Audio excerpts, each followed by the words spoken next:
welcome to another episode of Sunday Motivations with Kevin and Friends.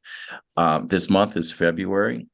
Most of us are celebrating an event. We are having a conversation about the history of our people and the reason why this event even exists.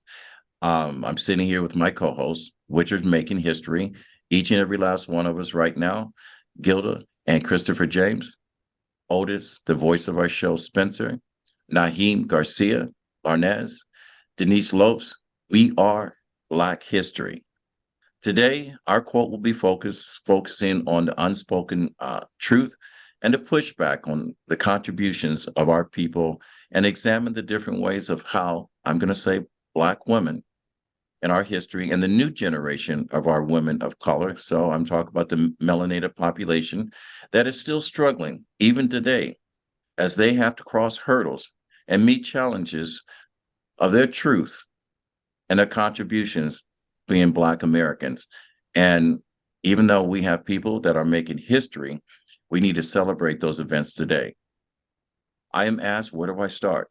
Do I start with the NFL, Sandra Douglas Morgan, the first president and the only Black female in the history of the NFL has taken her position?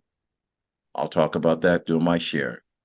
She's with the Las Vegas Raiders that we today will be celebrating the Super Bowl. The other is a personal. Janae Hill, Global DEI Manager for a $1 trillion financial institution, DLL Financial Services. She is the first in that position, and I will expand on her role and how she's pouring her gift into her community in Norristown and the children in that community. So this show host, my co-host and myself, we become the template for making Black history more than just a 30-day enterprise. It becomes a platform for teaching the truth about our country's history and our contributions year round. Today, we'll stop teaching history as a sidebar. And I want to welcome to our listeners to Motivational Sundays with Kevin and Friends. And as we have always done, we bring in a quote. And so today, I'm going to turn the mic over to the voice of our show, Mr. Otis Spencer, and he is going to deliver a quote today. And we're going to talk about it based on our interpretation and perspectives, but we're going to showcase Black women today. Otis, how you doing? Doing great. Good morning, everyone. And the quote is, "It is easier to build strong children than to repair broken women and men. The worse than rebellion is the thing that causes rebellion at times like this. Scorching irony, not convincing argument, is needed. Power concedes, nothing with a demand." And before we go on, I just want to put this out as a sidebar. And this is personally, I don't speak for anyone on this. When I say women and men, this is the way that I identify human beings, humanity. If you show up any different in my life or whatever, acknowledge who you are. But we want to talk about human beings in general. And so please don't take offense that we say woman or men, and we're not missing the however you want to be identified. I have a learning disability, and I'm going to say it's like a street light. I only see red, green, or yellow. Stop me if I make a mistake. Yellow, slow me down to educate me. And if I'm doing well, just push on the gas pedal and let me crash into my own dreams. So with that said, Otis, fire away. Wait a minute, I don't want to do this. Lanez, how do you interpret this quote? This quote is very deep, right? We don't realize as parents how special our task is to raise children. And it's not just us, it's the circumstances where you raise your children and the environment that you raise your children in that really make large impressions on your children. It helps them develop who they are so they're strong and they know what they need to be doing. We live in a society that is unconscious. So if you become conscious and you're raising a child in this unconscious society, it makes them struggle. It makes them want to turn left when you're telling them turn right and it's the right way to go, right? A lot of adults who are raising children in these precious moments are time travel every single day because they're caught in the past. How can I properly raise children if I'm still caught in the past, right?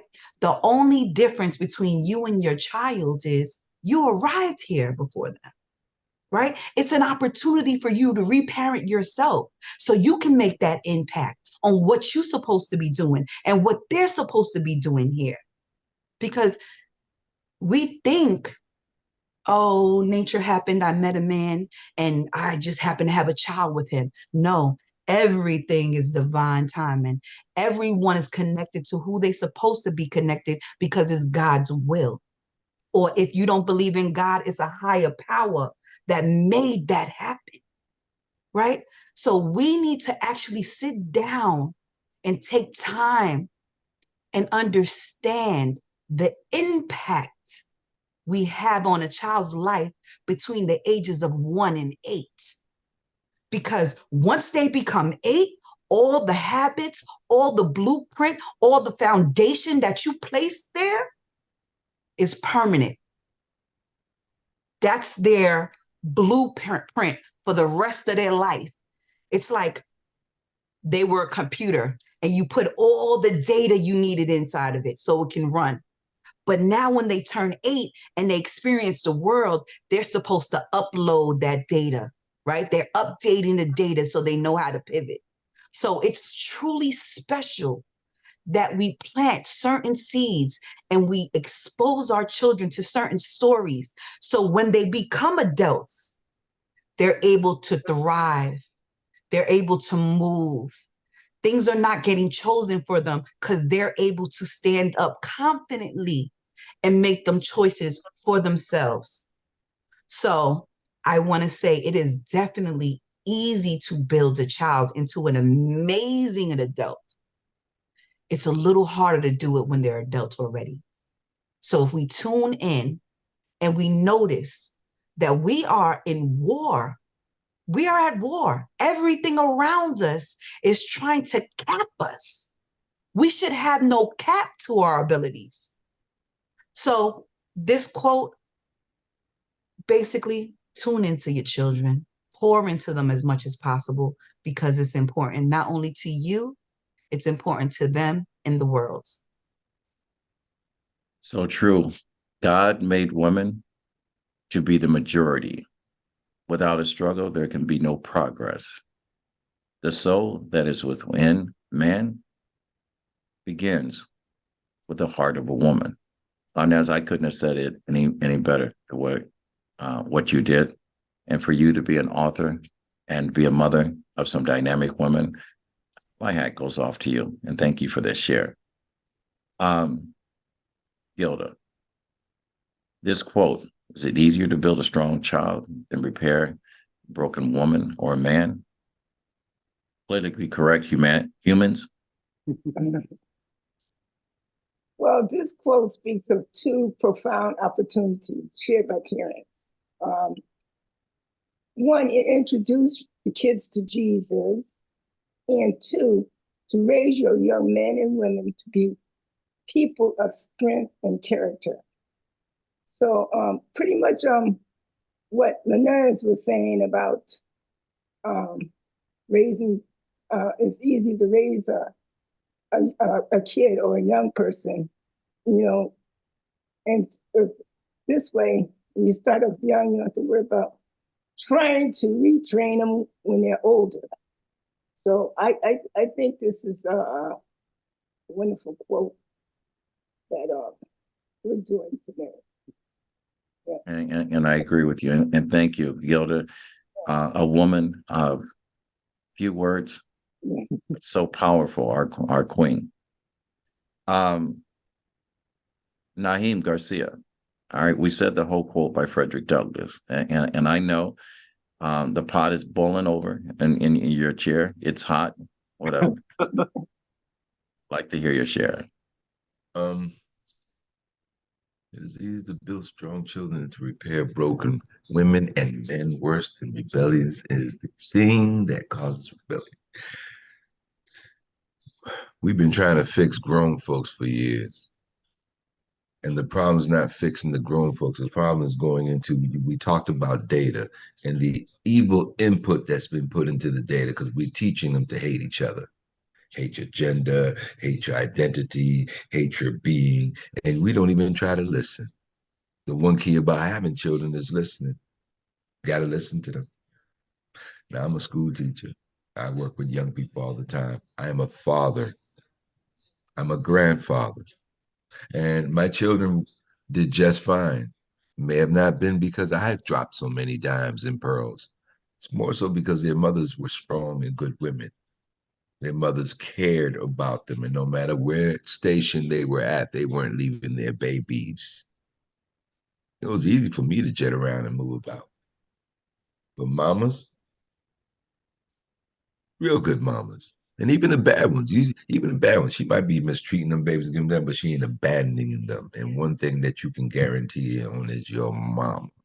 So when your mama's taken out of the picture, that changes dynamics and everything. I can't even fathom the idea of not having my mother a phone call away. And the amount of mothers that have sacrificed so much. And, I could criticize my mother for a lot of things, but at the end of the day, she's a human being. She was a woman who was at 15, who had a child. For whatever reason, she wanted to have that child in a country that was not giving her liberty and justice for all. To come to this country as a young woman in her teens with her mother and her sister, 3 women brought me to this country. 3 women became very successful women, very educated women. Now, my mother, an incredible woman, highly educated. I love bragging about her. 4 masters, 3 doctorates in theology. And I brag about it because it all happened over a bet. I dropped out of high school and she wanted to prove to me that she can do the GED.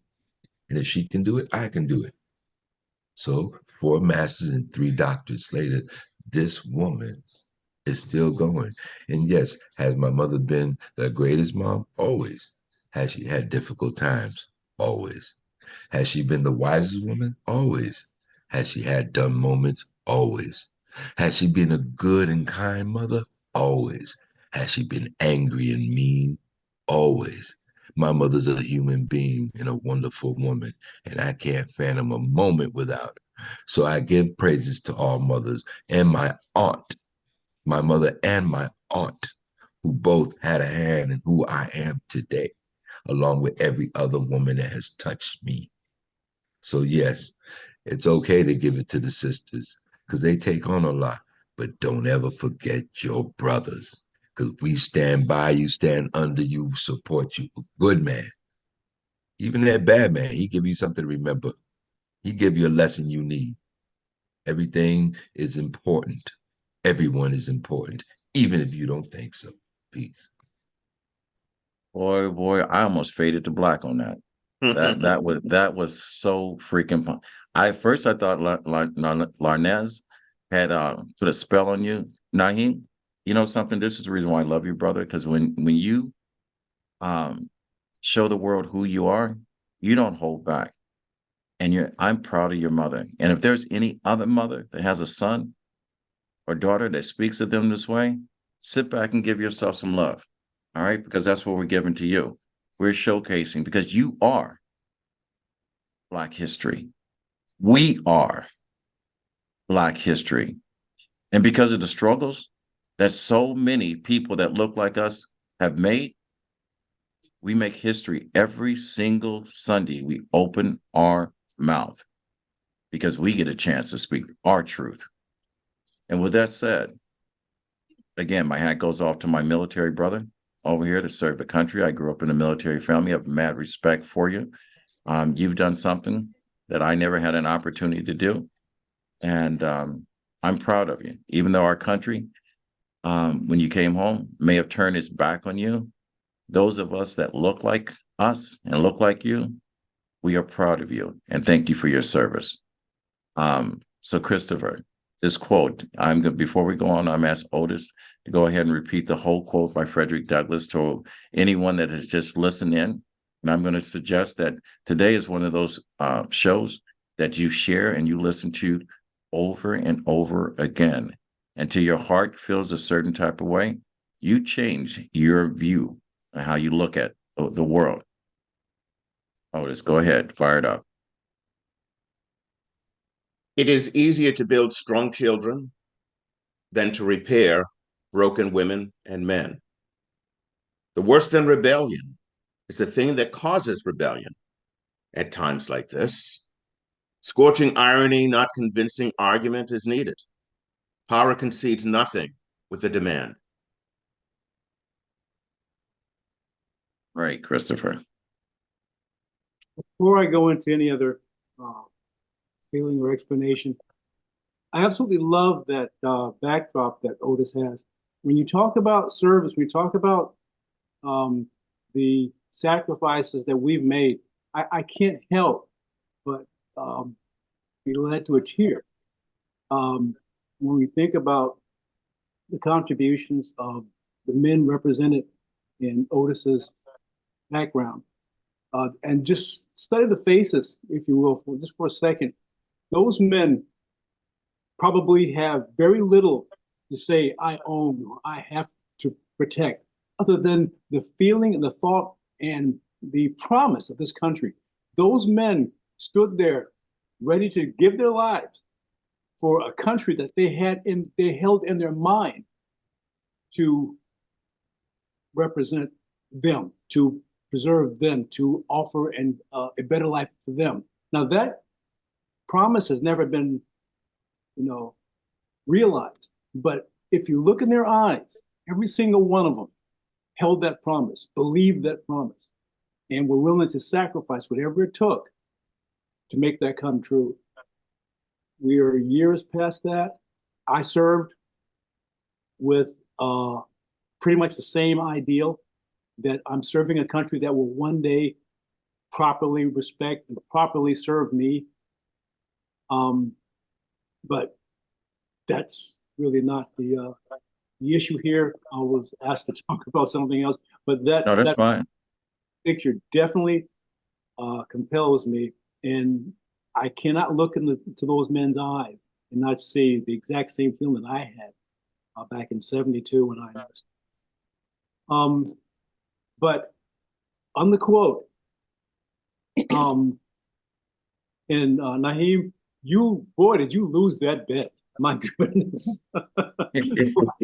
When Mama comes up with a bet, Mama served, boy. She did. My mother had an awesome job and an awesome responsibility. And when I look back at the things that she did, I'm in awe. As I said before, I enlisted in '72, but we're from an older family. Personally, my eldest sister was like 72, but we lived in California, and my dad's parents were in Mississippi. So to think of a visit to the grandparents' house means transversing about 3 or 4 states. Texas and Mississippi were one of them. But this is back in the mid-'60s, okay? The instructions that my mother gave us basically saved our lives. Jim Crow was serious back at that time throughout that area. And Mama's instructions were to never wander off alone, stay as close to her and Dad as possible. But if you had to go, go in pairs and stay in sight of Mom and Dad. Now, these were instructions that at the time didn't mean much to me, but Mama said it, so I'm not going to question it. I'm going to do it. But looking back, can you imagine a station wagon full of Black folk? There were 10 of us, Mom, Dad, and 8 kids, driving through Arizona, parts of Arkansas, Texas, and then Mississippi in the '60s, in the mid-'60s. Um, you could do that now and not think twice about it, but at that time, that's just not something you do. Now, I remember comparing this once before when I was in the military, of the instructions that a parent would give their kids as they cross through enemy territory. Or let's just say we lived in Lebanon and terrorist threats were very, very severe and real. And yet the family has to traverse wherever through this area. What kind of instructions were parents giving kids at that time that lived in a war zone? Well, that was the kind of instructions that my mother gave us in the mid-60s. Now, to think back, to compare where we live now and how things are now, it's kind of hard to imagine that. But that was a reality back in the 60s. And there was another quote, not so much a quote, but a statement that either my grandmother or my father made. My youngest brother was in Head Start, and they were talking about ending it. I think he was maybe 3 or 4 years old, and they were talking about ending it. It was too much of a tax burden, was the idea of the then governor of California. Either my grandmother, my father said, which would be more financially sound, to continue Head Start now or to put more money in penitentiaries later? That particular statement speaks directly to this quote. It's a lot easier to raise stronger children than to try to fix adults. And the whole issue, I can't recall when this was, but the issue was either money spent on Head Start or money spent on prisons. Now, of course, we know the American prison industry is an industry, and we simply benefit. Well, we don't benefit from it, but there are those who benefit from it, so they're not going to do anything to change it. The structure is sound, as far as they're concerned. Let it run. But that one statement, it's more financially sound at the time, where it seemed to provide for Head Start than it would be to pay into the penitentiary later on. But anyway, giving props to my mother, she raised 8 of us, and none of us went the expected route of prison, death through drive-by, whatever. We all got into our middle ages, and many of us have great grandchildren. So props to mom, props to mothers everywhere. It's a tough job, but the fruit of that endeavor will reign for centuries and centuries to come. It produced all of us. And thank you for the different layers of accolations. Not only have you given roses to the mothers not on this show, but the roses to the mothers that are on this show, and the mothers that have gifted us with Naheem, Otis, Gilda, Christopher, Larnez, and myself. Thank you. But I want to say this because I didn't think about it until people may not know that Otis is one of those players that if you look at the movie Glory, he is one of those soldiers that happened to be in that movie. Hats off to you, brother, for being part of Black history. But I want to say this, when I look into the eyes of each and every last one of those soldiers, there was a mother that was willing to sacrifice her children for what? Our freedom. And it brings me to a quote when it says, a white man's happiness cannot be purchased by a Black man's misery. When I look into those soldiers' eyes and whatever, that's what they were trying to do. What is it going to take in order for not only my personal freedom, but the freedom of the children that follow me behind me? And they were willing to give their life. Our mothers, and every mother, no matter what your skin color is, you sacrifice a moment of time in your life in order to bring a life into this world, in order for us to have this conversation. And when you look at that quote, when it says it's easier to build a strong child than it is to repair a broken human being or man or woman, however you want to identify it today. That's your conversation. Ours today is different. You got to give some thought to the conversation you had before you bring that child into the world. Answer that question, because there's plenty of questions and not enough answers. So Otis, if you don't mind, one more time, deliver the quote and give us your share. Hopefully I didn't miss anyone today. It is easier to build strong children than to repair broken women and men. The worse than rebellion is the thing that causes rebellion, especially at times like this. Scorching irony, not convincing argument is needed. Power concedes nothing with a demand. And yes, if you've got young children, they need a positive person behind them, be it the father, the mother, or any other family member that's there to guide them. Do it while they're young, as everyone is saying, because their mind is still growing and learning things. For those of you that have children that are racist, the parents or somebody there taught them. You've got to be taught to love, to hate. Like Chris and everyone here, yes, I give a lot of credit to my mother. Did I always listen? Did any of us always listen? Probably not. But yet I did spend a lot of time with her. And if it wasn't for that, I wouldn't be cooking. I wouldn't be able to take care of myself. I did learn things from her. My mother was more present than my father. My mother was the tough one, and then of course, who do you go to? The one who's the easy one. Hey, Daddy, can I get this? Exactly. Did you have arguments with your parents? Yes. And one thing that my mother kept telling me, you need to save, save, save. Did I listen? Unfortunately not. So do you sit there and struggle with your finances at times? Sure. But do things come into my head? Hey, I can't do this. I can't do that. I need to save money. And even thinking about one of the young men that I was taking care of, and one of his remarks was, I wish I had you in my life when I was younger. You were there. I see what you did. You feed me breakfast. I don't always eat breakfast. My mother always didn't cook.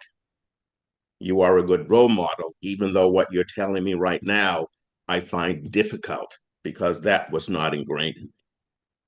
He feels that he is not successful and he can be successful.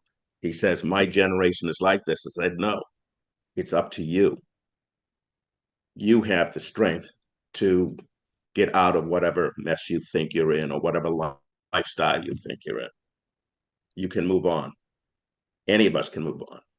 And that's one of the things that I learned when I took 2 courses in landmark education. There's something that happens to each of us at a very early age that was probably traumatic to you, that made you who you are today. And that's true that it's always easier to blame others for your situation. It's much more productive to search in your own past and find a way and the cause of your own faults. Otis, I appreciate you sharing that. And I appreciate each and every last one of you for, based on your perspectives and interpretation of this quote, delivering such profound words and enlightenment. And hopefully our listeners are taking into this, because your happiness is the results of your life. And if you're not happy with your life, I say adjust your input and what you put into it. The reason why this quote, for me and my interpretation, and I am by far one of the luckiest human beings on this world. I'm going to repeat that again. I am by far one of the luckiest Black men on this earth, because I get a chance to have conversations with Christopher, Gilda, Naheem, Otis, Spencer, and so many more wonderful people in the world. And I meet some dynamic mothers of all different skin tones. But the reason why this impacted me today is when I saw the story of Sandra Douglas Morgan, the first Black female ever in the history of the NFL to be named the president. And I looked at her, a strong Black woman, beautiful woman with a family, a lawyer that have went through some stuff, some struggles and overcome. And I always say difficult becomes easy. And when they said that, she represents, and she goes, I'm not just making history. She goes, I'm here for a reason, and that is to be a strong Black woman. And then 2 days ago, I got a chance to be invited to see history being played out. We talk about diversity, equity, and inclusion. I met history firsthand. Janae Hill, she transferred from a job that she showed up to work and sat in a parking lot, and she was always 30 minutes late because she didn't want to be there on time. And she had a job that did not appreciate her, didn't understand her or whatever. And a company here in Pennsylvania, King of Prussia, is called DLL Financial Services, made her the director, managing director of DEI. She created a program, which is a program that, 100 years ago when I was a kid, that I got a chance to be part of in Dayton Urban League. Her company is standing on the forefront of what every company should be standing on, is going into your community and uplifting the community. Norristown is what they call the underserved. When I was growing up, it was called high-risk kids or poor kids. Now there's a new word because we're sensitive to words now, and it's called the underserved. But there's still families that have challenges, mothers that are raising children without fathers, fathers that are raising children without mothers, and mothers and fathers that have abandoned children that grandmothers and aunts and uncles are raising, and they're struggling to make ends meet. And everyone has their fingers crossed. Hopefully, at the end of the day, the foundation that our children are standing on is a foundation without a crack. And she has created a community and involvement from $1 trillion company to take an opportunity to bring in as freshmen a group of young Black women, Black men, not boys. I hate that word boy. And provide them with an opportunity to learn business as they enter high school, their freshman year, to be associated with people that are acting as mentors, liaisons, and providing them with options of their future and allowing them to work in every single layer of that company. 4 years from now, they have promised them a scholarship in order for them to further their education. 4 years after that, they allowed them to get a certificate, to test for a certification they normally have to be a college graduate and have a job for. And in the event that they graduate through the program, this company has an open door policy that will allow them to come back and guarantee them employment. When you talk about diversity, education, and inclusion, every company that serves or builds or takes away from a community should have a program that allows an option for a child to learn business as an intern. And brothers and sisters, if you'd have seen these kids, the first year, last year, there was only 3 individuals, all young ladies. This class is coming in 13 kids, 12 are women, one's a young man sitting there, and they're all dressed. Remember the way they Black people dressed in Harlem in the days, showed up with suits, and women showed up every single day. Like my uncle told me, you got to be present. Don't come out with your pants hanging down below your waist and saying, you know what I mean, and whatever the case may be. They spoke with purpose and intentions, like they were going someplace. And even if you weren't going someplace, you had to look and feel like it, because when you got there, you knew what to do once you got there, because your mother told you what it was like, what the journey was, and what the struggle was. And when I watched these young people, I was proud. I was not only proud of Janae Hill for accepting that position, but it also gave me hope that there are companies out there. When I say $1 trillion companies, I can't even think of where the decimal point goes when you get that much money, that are giving back. When you talk about our education system, that we're pouring money into a black hole, that 4 years later you're 100,000 or 200,000 in debt and you can't get a job in order to come close to paying that debt back. This company is providing an opportunity for these children to thrive. So diversity, equity, and inclusion basically means provide opportunity as hope. Put opportunity out there no matter what your gender, how you identify yourself. Provide an education and grow your own talent so you can quit complaining about millennials can't find a job. Because a child is more loyal to someone that gave them a hand than someone that had to haul them around all their lives. So with that said, when I look at this quote, and when I hear this quote done by Frederick Douglas, is it easier to build a strong child than repair a broken man or woman? However you may identify yourself, it applies. You have to ask yourself, go look at mama. Because mama said, there'll be days like this. There'll be days like this, mama said. So with that said, I had a great time. I learned a lot. I've been taken on a journey to find out that moms are the original AI. All right. And I celebrate the moms that are on our show, Denise Larnez, Gilda, the benefactors of our mom. I celebrate Naheem's mom, Otis. I celebrate your mom. Chris, I celebrate your mom. Kevin, I celebrate your grandma and my mom that raised me. I love you. My daughters, my granddaughters, my sisters, I celebrate. And with that said, I hope you enjoyed this episode of Motivational Sundays with Kevin and Friends. Hopefully one day that you'll join. We probably have the only podcast that you can come in here and be part of the show. But we ask you, don't come in here and do anything stupid because we don't deal with ignorance. Otherwise, Lanez will have to educate you. And you don't want to have some stink on that conversation, some stink. But if you like what you heard, I think this is one of those podcasts you should share with everyone that has a mom.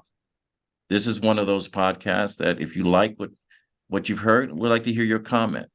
And if you'd like to be a guest on the show, go to info@rmkproductions.org or subscribe and follow us on our YouTube page at RMK Productions and Network. My grandfather always said, when you get to a place in life that you can help someone else, it was your duty to do so. And with that said, he said, reach one, teach one. All right. And Naheem, all right. Fade to black. And we're out. That was smooth, guys. That was good. Very good. I could not have scripted this better myself because it was flow after flow after flow. I almost cried, Naheem, when you were talking about your mama. I almost cried. Yeah, that's how I feel. Yeah, because you know, we don't have Not perfect just parents. We don't have perfect parents. We don't have perfect human beings. And the fact that our people made mistakes or decisions that we didn't agree with, we get a chance to grow up and have conversations like this and be educated by each other and take it on. You know, when Lanez writes a book about, and I got to set you up to talk about your women in your life with your book, that she raises strong Black women, strong women. I think moms are going to be proud of this. And thank you for your this ain't even Mother's Day. No, Right. I was every day thinking is that the whole time. This is Every- but that's what the problem is. We're too busy taking time to celebrate ourselves and seasons when they say it, not natural season when we're told we're supposed to. Like you're not supposed to celebrate your mother every day or mothers around. My children's mothers, all of them. And that's the reason why I said that the strongest ever, all of them. Yeah, all of them. And that's the that reason why. applies for dads too, because And that's I'm sorry, fathers don't get a blueprint on how to be a dad, right? No. Y'all don't get a blueprint. Women, we have intuition that we kind of tune into, right? Because again, when a baby comes through us, that's a portal, right? We're bringing them into this world. As they're growing inside us, we're preparing them for the environment they're in. That's why when a woman's pregnant, her nose starts to get big. She's taking the DNA that is around her in her environment, and she's applying it to her child so they can survive in this environment. So I say that to say, men don't have a blueprint on how to be a father, how to be a good father. So they're going off of their feelings and their beliefs and their things around them. I have to make you strong, so I'm going to be stern. Your mama going to make you soft, so I'm supposed to make you hard for this world. When in all actuality, you know, your kids should be teaching you how to be a strong father. It's not a blueprint that you already had. They develop you as you're developing them. And that's what I'm going to say. Sorry for cutting you off, Kevin. Oh, that's okay. That's the reason why I say that, men, especially Black men, we're an endangered species because we are being attacked from all sides, Black, white, and whatever. And then sometimes we're being attacked in our own homes. Anytime a woman is telling a man how to be a man, a woman never knows how much she is taken away from the soul of that man. Mm-hmm. With that one statement. With that one statement. That's a sharp sword. Yeah, it's a sharp sword because of how we look at a real man that looks at a woman. Because if you love your mama, you looking at that woman with honor and respect. So any words coming out of her mouth are sharp and they hit deep because because especially if you're sharing the environment. Because now you know me, you're saying something because your word is bond. So what you say is gold. Mm-hmm. Yeah. And believe it or not, you said the two key things in a relationship with between a man and a woman: honor and respect. Because the world doesn't respect you. The world doesn't honor your gifts. We take away, but we never add anything to a Black man. And the only time a Black man ever is feel appreciated is when he's at home in the comfort and the arms of his woman or his beloved. And if she doesn't honor and respect him, no matter how much we get together as men and have this conversation, you can never make that man whole. You can never make that man whole. Mm-hmm. And that's the reason why I tell some women, you got to become professional listeners when you're talking to your man, because sometimes your man is crying for help and he cannot articulate exactly where he needs the help. Mm-hmm. Well said. Allow your man to be vulnerable. And you, as a woman, it's like when you're cooking dinner. Let it savor for a little bit. Let it sit for a little bit before you speak. And then before you speak, every word has to have your heart attached to it. Don't let it come from directly here, because that's the defensive mechanism. And all it does, if it's not coming from the heart, that blow is devastating to that man.